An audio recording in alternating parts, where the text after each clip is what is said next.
2장 모세가 태어나다. 레위 가문의 한 남자가 레위 가문의 여자와 결혼했다. 그 여자가 임신하여 아들을 낳았다. 그녀는 그 아이에게 특별한 것이 있음을 보고 3달 동안 아이를 숨겨서 길렀다. 더 이상 숨길 수 없게 되자 그녀는 갈대로 만든 작은 바구니 배를 구해다가 역청과 송진을 발라 물이 새지 않게 하고 그 속에 아이를 뉘었다.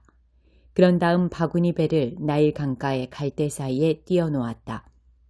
아이의 누이가 조금 떨어져 잘 보이는 곳에 서서 아이에게 무슨 일이 일어나는지 지켜보고 있었다. 마침 바로의 딸이 목욕하러 나일 강으로 내려왔다. 시녀들은 강가를 거닐고 있었다. 바로의 딸이 갈대 사이에 떠있는 바구니 배를 보고 시녀를 보내 가져오게 했다. 그녀가 바구니를 열어보니 아이가 있었다. 아이가 울고 있었다. 그녀가 아이를 보고 불쌍한 마음이 들어 말했다. 이 아이는 틀림없이 히브리 사람의 아이로구나. 그때 아이의 누이가 그녀 앞으로 나아가서 말했다. 제가 가서 히브리 여인 중에 공주님을 대신해서 아이에게 젖을 먹일 유모를 데려올까요? 바로의 딸이 말했다. 그래, 어서 다녀오너라.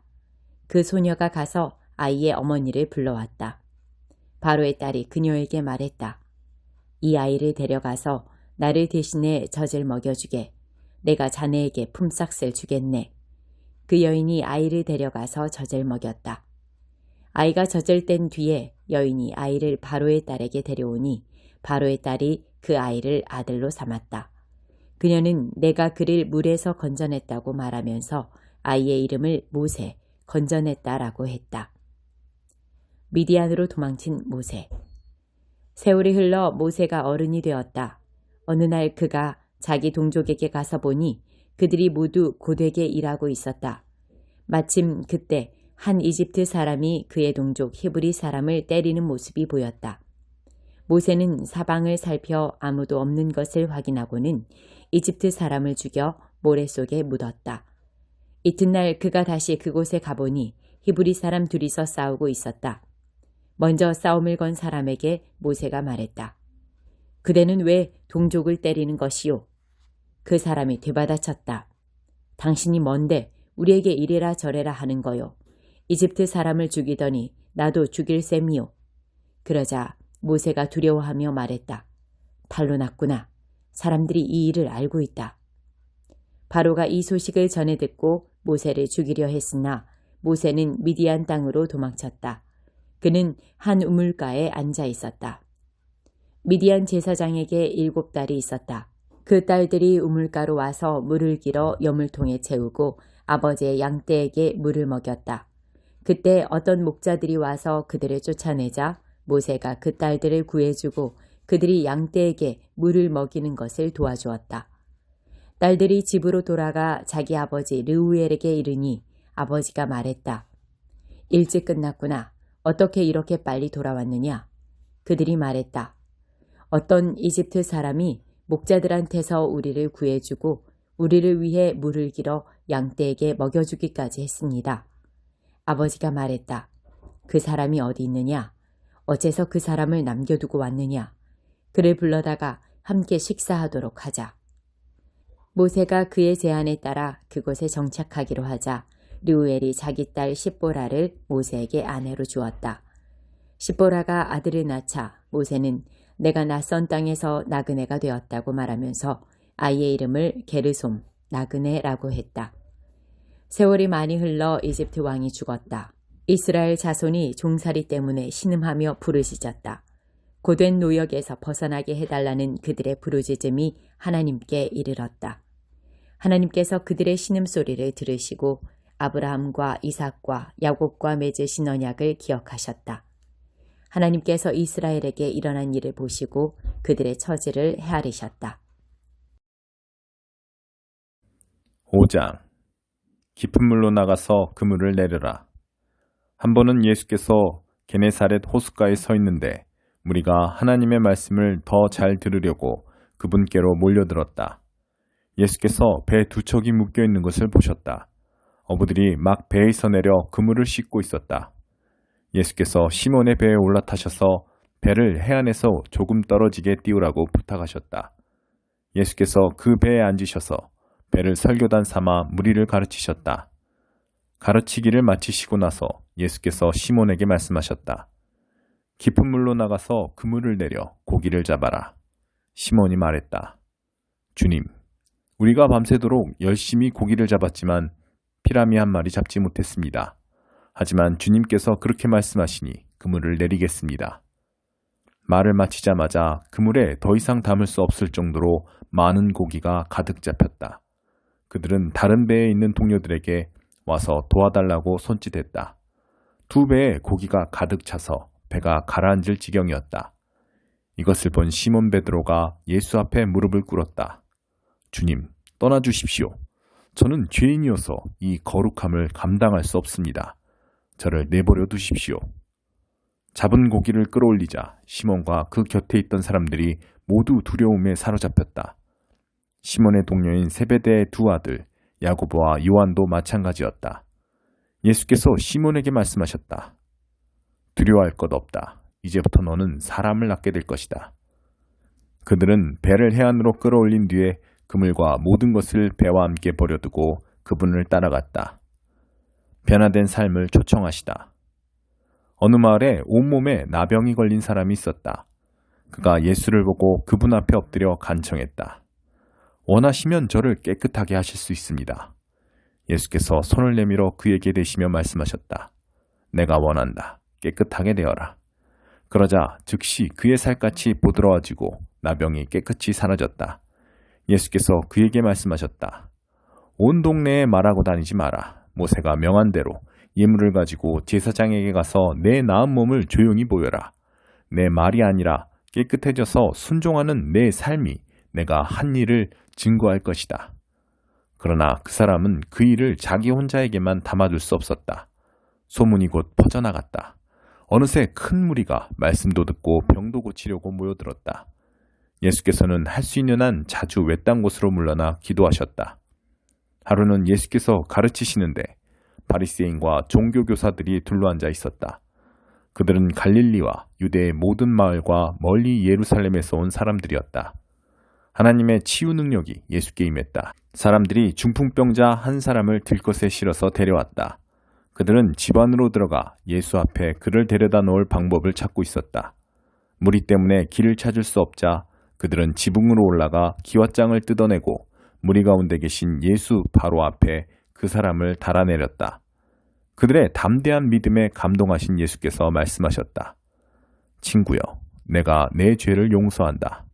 그러자 종교학자와 바리새인들이 웅성대기 시작했다. 저 사람은 자기를 누구라고 생각하는 것인가? 저것은 신성모독이다. 오직 하나님만이 죄를 용서하실 수 있다. 예수께서 그들의 생각을 정확히 하시고 말씀하셨다. 왜 이리 수근수근 말이 많으냐? 내가 내 죄를 용서한다고 말하는 것과 일어나 걸어가라고 말하는 것 중에 어느 쪽이 더 쉽겠느냐? 내가 인자인 것과 내가 어느 쪽이든 행할 권한이 있다는 것을 분명히 보여주겠다. 예수께서 중풍병자에게 직접 말씀하셨다. 일어나거라. 내 자리를 들고 집으로 가거라.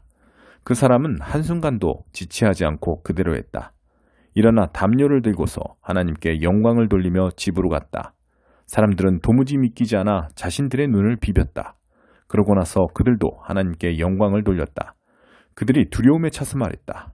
우리 평생에 이런 일은 처음 본다.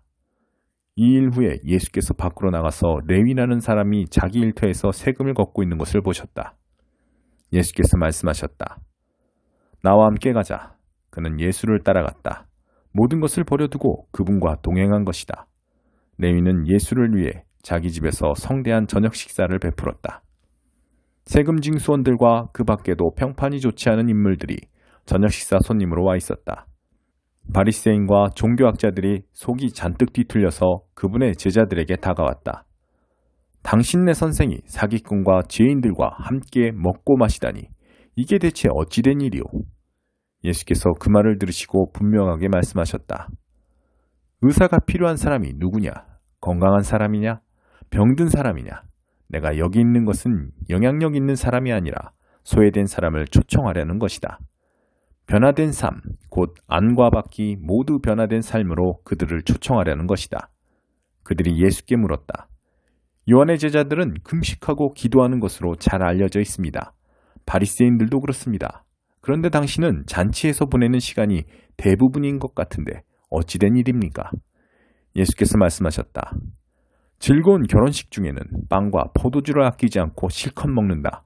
나중에 허리띠를 졸라맬 일이 있을지 모르지만 지금은 아니다. 신랑 신부와 함께 있는 동안에는 즐겁게 보내는 법이다. 금식은 신랑이 가고 없을 때 시작해도 된다. 정겨운 축하의 모닥불에 찬물을 끼얹는 사람은 없다. 하나님 나라가 임한다는 것은 바로 이런 것이다.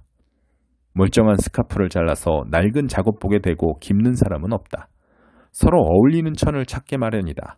낡고 금이 간 병에는 포도주를 담지 않는 법이다. 새로 담근 포도주는 단단하고 깨끗한 병에 담는다. 그리고 잘 묵은 고급 포도주를 맛본 사람은 덜 묵은 포도주를 찾지 않는다. 19장 욥이 대답했다. 자네들은 언제까지 나를 두들겨 패며 장황한 말로 나를 공격하려는가? 자네들은 나를 거듭거듭 비난하는군. 나를 이토록 괴롭히다니. 자네들은 양심도 없나? 내가 어찌어찌해서 정도에서 벗어났다 하더라도 그게 자네들하고 무슨 상관이란 말인가? 어찌하여 부득부득 나를 깎아내리고 그 불행을 회초리 삼아 나를 때리는가? 하나님께나 그리하게 이 모든 일의 배후에는 그분이 계시고 나를 이 혼란 속으로 끌어들인 분도 그분이시니 말일세. 여보게, 내가 살인이다 하고 외쳐도 다들 반응이 없고 도움을 청해도 그냥 지나쳐버리네. 하나님이 내 길에 장애물을 두어 나를 막으시고 모든 등불을 꺼서 나를 어둠 속에 가두셨네. 나의 평판을 무너뜨리고 나의 자존심을 송두리째 앗아가셨네. 나를 갈갈이 찢어 못쓰게 만드시고 희망을 뿌리째 뽑으셨네. 하나님이 내게 노하셨네. 무섭게 노하셨어. 나를 극악한 원수로 대하시네. 무기란 무기는 다 동원하여 대대적인 공격을 가하시며 사방에서 한꺼번에 나를 덮치셨네. 하나님이 가족을 내게서 멀리 떠나게 하시니 나를 아는 자들이 하나같이 나를 피한다네. 친척과 친구들이 모두 떠나가고 집안의 손님들은 나란 사람이 있었다는 사실조차 잊었네. 여종들까지 나를 거리에 불황자 취급하며 아는 체도 하지 않는다네. 종을 불러도 대답이 없고 간청해도 나를 무시한다네. 아내마저 더 이상 내 곁에 있기 싫어하니 나는 가족에게 불쾌한 존재가 되었다네. 거리의 불황아들도 나를 업신여기고 내가 외출이라도 하면 조롱과 야유를 퍼붓는다네. 나와 가까이 지내던 사람들이 모두 나를 지긋지긋해하고 가장 사랑하던 이들도 나를 거부한다네. 나는 뼈만 남았고 내 목숨은 위태롭기 그지없네. 친구들이여, 소중한 벗들이여, 나를 불쌍히 여겨주게나. 하나님은 나를 정말 모질게 대하셨다네. 자네들마저 나를 그렇게 대해야 하겠는가? 나를 구박하는 게 지겹지도 않은가? 내 말이 책에 기록될 수 있다면, 끌로 바위에 새길 수 있다면, 그러나 나는 안 해. 하나님이 살아계심을, 그분은 나를 되돌려 주시는 분, 그분이 마침내 땅에 우뚝 서실 것이네. 나 비록 하나님께 호된 벌을 받았지만 그분을 뵐 것이네. 내 두 눈으로 직접 하나님을 뵐 것이야. 어서 빨리 그날이 왔으면. 혹시 자네들이 어찌해야 욥을 이해시킬 수 있을까? 자신의 불행이 전부 자기 탓이라는 것을 어찌 깨닫게 할 수 있을까 하고 생각한다면 신경 쓰지 말고 자네들 걱정이나 하게. 자네들의 죄와 하나님의 임박한 심판이나 걱정하란 말일세. 심판이 확실히 다가오고 있으니. 6장. 그리고 여러분이 서로를 세상 법정으로 끌고 간다고 하는데 어떻게 그럴 수 있습니까? 여러분이 부당한 취급을 받았다고 생각하여 그리스도인의 가족인 교회 안에서 그 문제를 해결하지 않고 하나님의 방식을 전혀 모르는 세상 법정으로 앞장서 가다니 그것이 말이 됩니까? 이 세상이 예수를 따르는 성도들로 이루어진 법정 앞에 서게 될 날이 다가오고 있습니다. 장차 여러분이 이 세상 운명을 판결하게 되어 있다면 이처럼 사소한 일은 직접 판결하는 것이 바람직하지 않겠습니까? 우리는 장차 천사들까지 심판하게 될 테니 말입니다. 여러분이 이 일상적인 사건들을 판결하지 못할 이유가 무엇이겠습니까? 이처럼 불화와 부당한 일이 일어날 때 어째서 여러분은 다른 면에 있어서는 신뢰하지 않는 세상 사람들에게 그 일을 맡겨 판결을 받으려고 합니까? 내가 이토록 냉정하게 말하는 것은 여러분이 벌이고 있는 일이 얼마나 어리석은지 일깨우려는 것입니다. 불화와 다툼이 일어날 때 여러분 가운데 그 일을 공정하게 판결할 만큼 분별 있는 사람이 하나도 없다는 것이 가능한 일입니까? 믿을 수 없는 일입니다. 여러분이 하나님을 전혀 믿지 않는 사람들 앞으로 서로를 끌고 가다니요. 정의의 하나님을 믿지 않는 그들이 어찌 정의로운 판결을 내리겠습니까? 이런 법정 다툼은 여러분의 공동체의 흉한 오점이 되고 말 것입니다. 차라리 부당한 취급을 받더라도 그냥 받아들이고 잊어버리는 편이 더 낫지 않겠습니까? 지금 여러분이 벌이고 있는 일은 더 많은 부당행위와 불의가 일어나도록 기름을 끼얹는 격입니다. 여러분의 영적 공동체에 속한 가족들에게 더 많은 상처를 안겨줄 뿐입니다. 여러분은 이것이 살 길이 아니라는 것을 알지 못합니까? 하나님께 마음을 두지 않은 불의한 자들은 그분의 나라에 들어가지 못할 것입니다. 서로를 이용하고 악용하는 자들, 성을 이용하고 오용하는 자들, 땅을 이용해 먹으면서 땅과 거기에 있는 모든 것을 착취하고 남용하는 자들은 하나님 나라의 시민이 될 자격이 없습니다. 여러분 가운데 상당수는 내가 무엇을 두고 말하는지 경험으로 알 것입니다. 얼마 전까지만 해도 여러분이 그렇게 살았으니 말입니다. 그러나 그 이후로 여러분은 우리 주님이시며 메시아이신 예수와 우리 안에 계신 하나님 곧 성령으로 말미암아 깨끗해졌고 새로운 출발을 하게 되었습니다. 법적으로 문제가 없다고 해서 영적으로 적합한 것은 아닙니다. 만일 내가 해도 된다고 생각하는 것을 무엇이나 하면서 돌아다녔다면 나는 변덕의 노예가 되고 말았을 것입니다. 처음에는 살기 위해 먹지만 나중에는 먹기 위해 산다는 옛 격언을 아시지요? 어찌 보면 몸은 덧없는 것이라는 말이 타당한 것처럼 들립니다. 그렇다고 해서 여러분의 몸을 음식으로 가득 채우거나 여러분의 몸을 섹스에 내맡기는 것이 정당화되는 것은 아닙니다.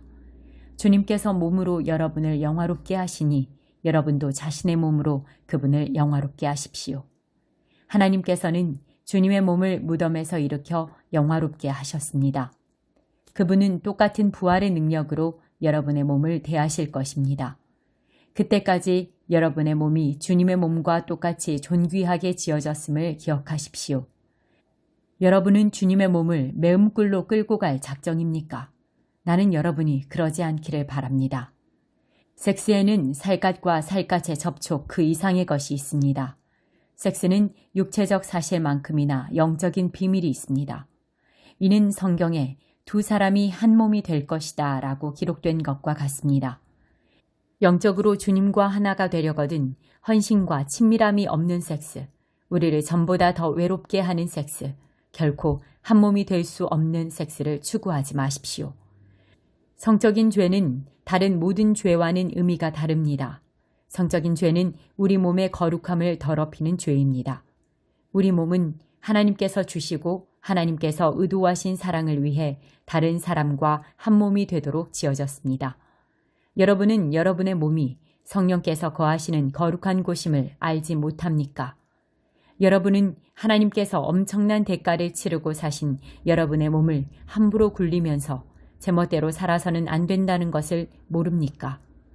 여러분의 몸은 여러분의 영적인 부분에 속해 있는 소유물이 아닙니다.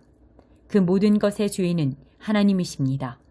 그러니 여러분의 몸 안에서 여러분의 몸을 통해 사람들이 하나님을 볼 수 있게 하십시오.